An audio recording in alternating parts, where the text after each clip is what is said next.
কীর্তনিয়া ছিলেন আমার মহাপ্রভু।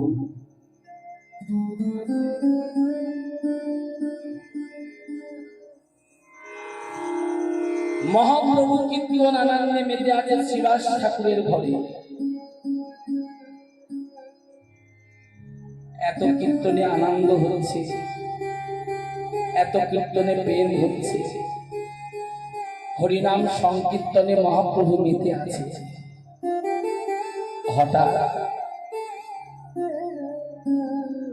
প্রতি পাবনে সুরধনে গঙ্গা দেবী মহাপ্রভুর চরণে গিয়ে আছাড় খেয়ে পড়লেন।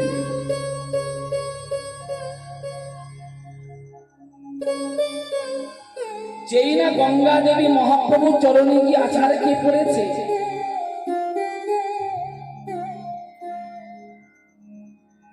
মহাপ্রভু বললেন, গঙ্গা দেবী তুমি আমার চরণে কেন এলে?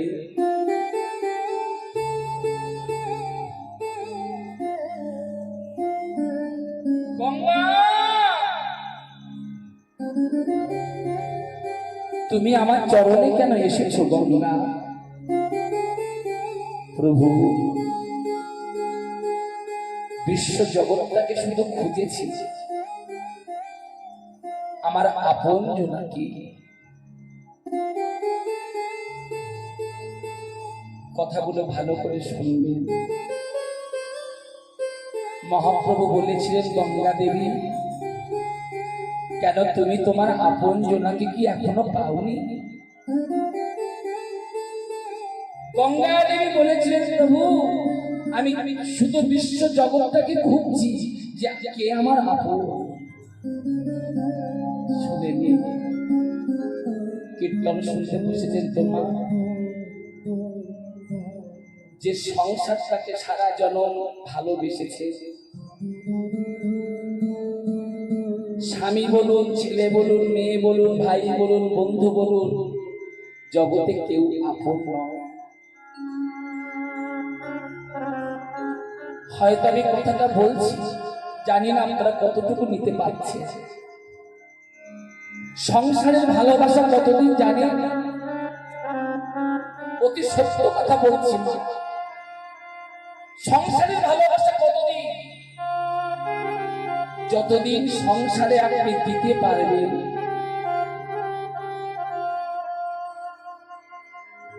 ততদিন সংসার থেকে ভালোবাসা পাবেন।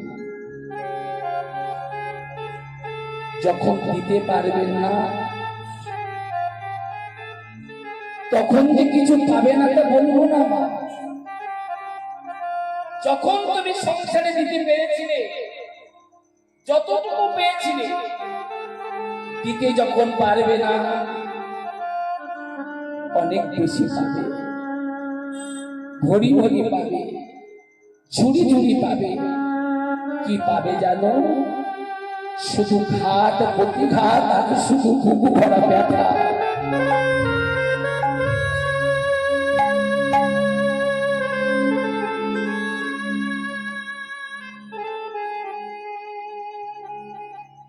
যখন তুমি দিতে পারবে না, শুধু ঘাত প্রতিঘাত পাবে।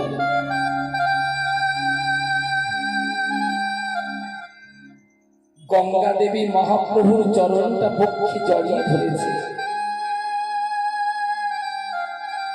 প্রভু, শুধু জগৎটাকে খুঁজেছি আমার আপন জনাকে। বিশ্ব জগতে খুঁজে খুঁজে আমি একজনকে আপন করেছি, একজনকে আমি আপন করেছি। মহাপ্রভু বলেছিলেন, গঙ্গা দেবী সেই আপন মানুষটিকে। গঙ্গা দেবী বলেছিলেন, প্রভু আমি যাকে আপন করেছি তার চরণটা তো জনমের মতো হৃদয় মন্দিরে ধরে দিয়েছি।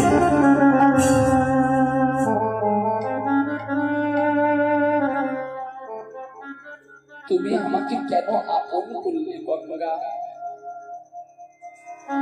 প্রভু, তোমায় কেন আপন করেছি জানো?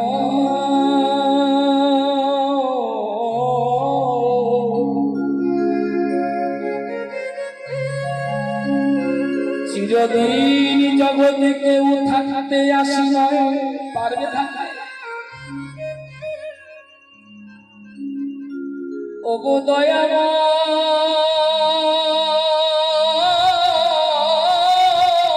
গৌর হরি, গৌর হরি।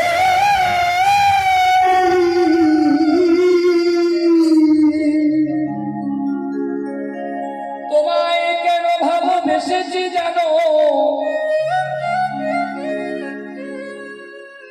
বুক ভরা ব্যথা নিয়ে আমি তোমার চরণে এসেছি। বলো গঙ্গা দেবী, তোমার ব্যথা কি? গঙ্গা দেবী বলেছিলেন, প্রভু আস্তে আস্তে, বিশ্ব জগতে কিবা পুরুষ কিবা নারী, আস্তে কথা বলে না, আবাল বৃদ্ধা বনিতা সবাই আমার গঙ্গায় স্নান করিতে যায়, যায় না? গঙ্গায় স্নান করিবার পূর্বে মানে আগে আমারই তীরে আমাকে প্রণাম করে, প্রণাম করে আমাকে মা বলে ডাকে। তারা যখন আমাকে মা বলে ডাকে আমি তাদের সন্তান হয়ে যাই, তাই না? তারা তো আমার সন্তান, আমি তো মা। আমার গঙ্গার জলে স্নান করে পাপগুলো ধুয়ে দিয়ে যায়। এরা সবাই তো আমার সন্তান, আমি মা হয়ে সবার পাপে আমায় নিতে হয়। প্রভু গো, আমি চেয়ে দেখলাম খেলা খেলতে খেলতে পশ্চিম গগনের দিকে অন্ধকার হয়ে এসেছে। বুঝতে পারছো তোমরা? একদিন সবাইকে চলে যেতে হবে। যেমন অন্ধকার হয়ে এসেছে, যেদিন আমার আয়ু সূর্যের গগনের বেলা ডুবে যাবে, ডুবে যাবে, হয়তো প্রভু তোমার চরণ আমি জানি না আর পাবো কিনা।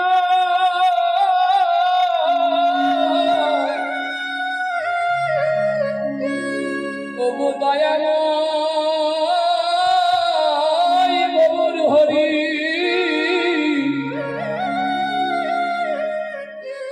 বলো আমি নিজে কবে পাপ হতে উদ্ধার হয়ে যাব?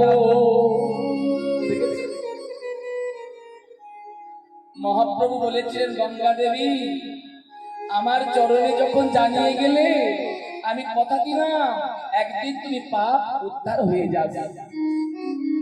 গঙ্গা দেবী বলেছিল, প্রভু আমার সেই দিনটা কবে আসবে?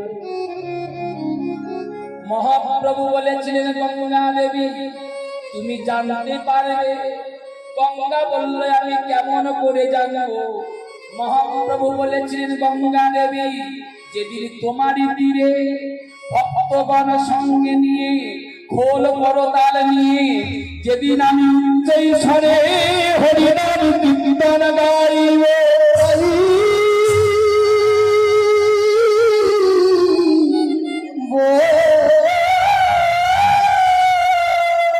তুমি সাধু মুখে কৃষ্ণ নামের ধ্বনি শুনতে পাবে, ধ্বনি শুনতে পাবে।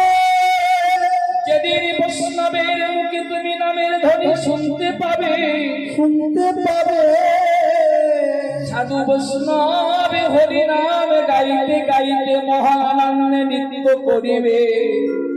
আর আমি পবন দেবকে ডেকে বলবো, হে পবন এই গুরু বৈষ্ণবের চরণ ধুলি উড়াইয়া নিয়ে গঙ্গার জলে ফেলে দাও। যেদিন তুমি গুরু বৈষ্ণবের চরণ ধুলি তুমি হিয়ায় পাবে, সেদিন তোমার সকল পাপ